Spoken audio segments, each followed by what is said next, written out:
कहते हैं कुछ हादसे मरते नहीं, वक्त के साथ भूत बन जाते हैं।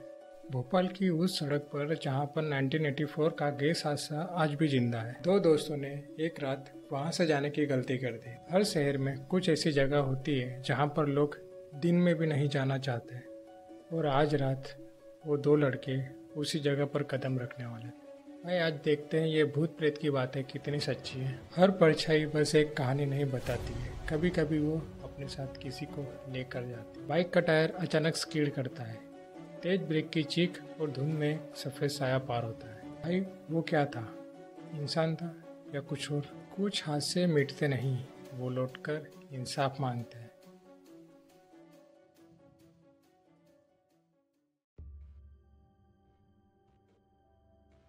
ये सड़क जहाँ दिन में भी लोग कम चलते हैं, रात में सिर्फ हवा गुजरती है।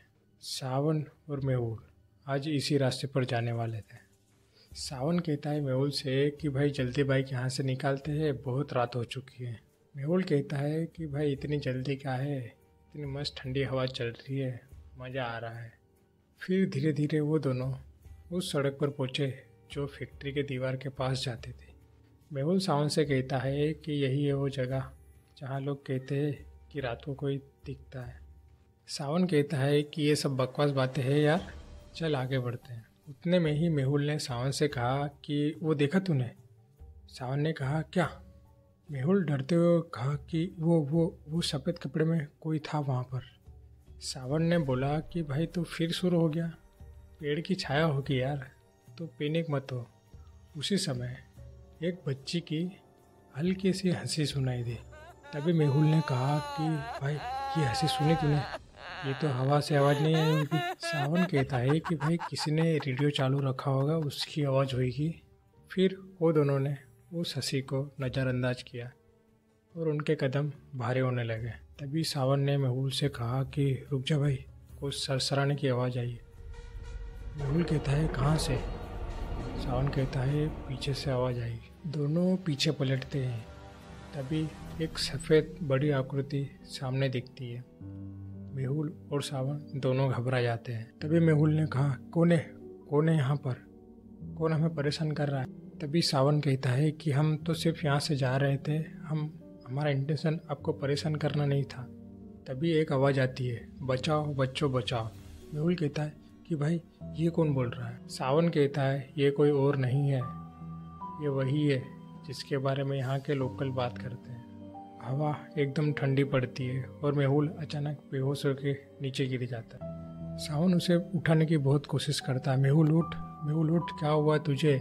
उसकी सांसें एकदम भारी हो चुकी थी और उसके चेहरे पे डर जैसे जम सा गया हो। मेहुल की आंखों के सामने फैक्ट्री का आतिथ्य जैसे कि लौट आया हो। चारों तरफ सिर्फ धुआं ही धुआं है, लोग भाग रहे हैं, औरतें बच्चों लोग को कंबलों से ढक रही है और उनकी मदद कोई नहीं कर रहा है।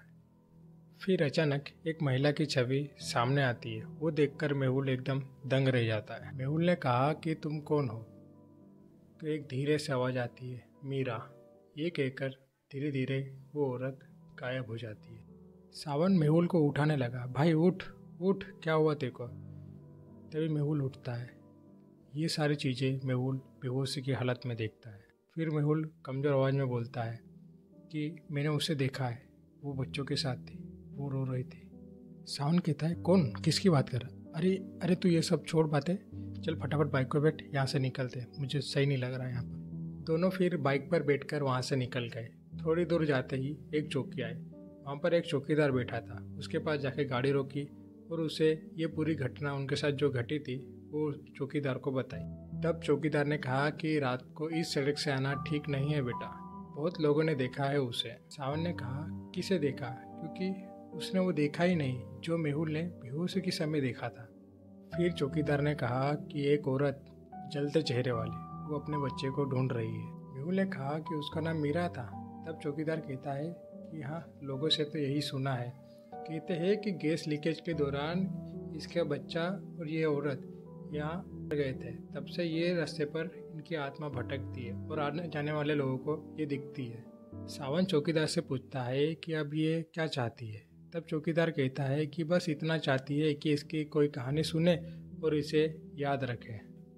फिर सावन ने कहा कि एक काम करते हैं, फिर से वहाँ जाते हैं, क्या पता हमें कोई डराने की कोशिश कर रहा हो, ताकि वहाँ पर इंसानों का आना जाना बंद हो जाए रात को, और वहाँ पर जो लोग इल्लीगल काम करना चाहते हैं वो रास्ते पर, वो आसानी से हो सके। हमें ये सच्चाई जाननी चाहिए। मेहुल कहता है कि तुझे जानना है तो जा, मैं वापस वहाँ पर नहीं जाऊँगा। तब सावन कहता है कि तू डर मत, मैं तेरे साथ हूँ। एक काम करेंगे, अपन दोनों भाई एक दूसरे के हाथ पर रस्सी बांध लेंगे, एक रस्सी का तेरे हाथ पे बांध दूंगा, एक रस्सी में मेरा हाथ पे बांध दूंगा, तो दोनों एक साथ रहेंगे और दोनों में से कोई भी यहाँ वहाँ भाग नहीं सकेगा, तो दोनों एक ही साथ रहेंगे। तो तू चल, कुछ नहीं होगा, तेरा भाई तेरे साथ है। और मेहुल फिर बोलता है कि हाँ चल ठीक है भाई, चल तू इतना कह ही रहा है तो चल, पर मैं अब भी बोल रहा हूँ कि भाई मत करे, ये सब लेने के देने पड़ जाएंगे भाई। फिर भी वो सावन मेहुल की बात नहीं मानता, फिर उसे फोर्सफुली वहाँ से ले जाता है। पिछले सभी कांडों के बाद ये दोनों उसी जगह पर पहुँचते हैं जहाँ पर मेहुल को बेहोश की हालत में वो आत्मा दिखी थी। रात के 2:30 बजे थे। आसमान में चांद की रोशनी और ठंडी हवा चल रही थी। कुत्तों की भौंकने की आवाज़ भी अब बंद हो चुकी थी। तभी सावन कहता है ये वही जगह है, आज यहाँ का राज खुले। फिर सावन मिट्टी पर छोटा सा दीपक रखता है और कहता है कि मीरा, अगर तुम हमें सुन सकती हो तो हमें इशारों में जवाब दो। हवा अचानक थम से जाती है, चारों तरफ सन्नाटा छा जाता है और पीछे से धीरे धीरे कदमों की आवाज़ आती है, चप चप चप। तब सावन कहता है मेहुल को, पीछे मुड़कर मत देखना। दीपक की लौ कांपती है और उनके पीछे धुएं से बनी एक महिला की परछाई उभरती है। चेहरे पर दर्द, आंखों में गुस्सा, आंसू दोनों थे। सावन ने डरी हुई आवाज़ में कहा कि कौन हो तुम? तभी सामने दीवार पर 1984 लिखा उभरता है। मेहुल कहता है कि देख भाई, तारीख लिखी हुई है दीवार पे। फिर अचानक बच्चों की रोने की आवाज़, महिलाओं की चीखने की आवाज़ और हवा एकदम तेज बहने लगी। मेहुल कहता है कि भाई ये सब सच है या सपना?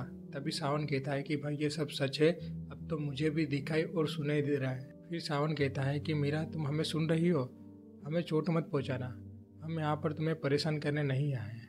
वो साया धीरे धीरे गायब होता है। फिर उसके पैरों के पास मिट्टी में एक झुमका और एक जला हुआ खिलौना मिलता है। मेहुल वो झुमका उठा लेता है। फिर अचानक वो दीपक बुझ जाता है, चारों तरफ अंधेरा छा जाता है, बस उनकी सांसों की आवाज़ उन्हें सुनाई दे रही थी।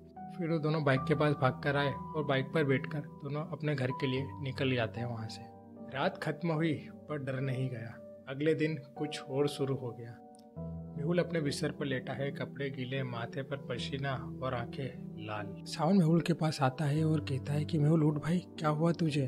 तभी धीमी आवाज़ में मेहुल कहता है कि भाई रात से शरीर तप रहा है और ठंड भी लग रही है मुझे। सावन कहता है कि तेरा तापमान तो बहुत बढ़ा हुआ है, चल डॉक्टर के पास चलते हैं, चल फटाफट तैयार हो जा। मेहुल कहता है कि यार मैं उठने की हालत में नहीं हूँ, तो एक काम कर, डॉक्टर को घर बुला ले। फिर डॉक्टर घर आता है। बॉडी चेकअप के लिए वो थर्मामीटर बाहर निकालता है। उसमें 103 डिग्री बुखार दिखा रहा था। ये बहुत अजीब बात थी, क्योंकि न उसे सर्दी थी न उसे इन्फेक्शन था, बस उसके मुंह पर एक खौफनाक डर था, जिसके कारण उसे ऐसा टेम्परेचर एकदम उसकी बॉडी का बढ़ गया था। मेहुल खिड़की की तरफ देख रहा है। बाहर धीरे धीरे हवा चल रही है और उसे वही आवाज़ सुनाई दे रही है जो गई रात को फैक्ट्री के पास सुनाई दे रही थी उसे। मेहुल खड़ा होकर खिड़की के पास जाता है और सावन की नज़र उस झुमके पर पड़ी जो रात को मेहुल ने वहाँ से उठाया था। मेहुल ने अचानक खिड़की बंद कर दी और कहने लगा कि आत्मा अधूरी होती है, वो किसी न किसी रूप में वापस लौटकर आती है। मेहुल कांपती सांसों से कहता है कि वो अब भी यहाँ पर है।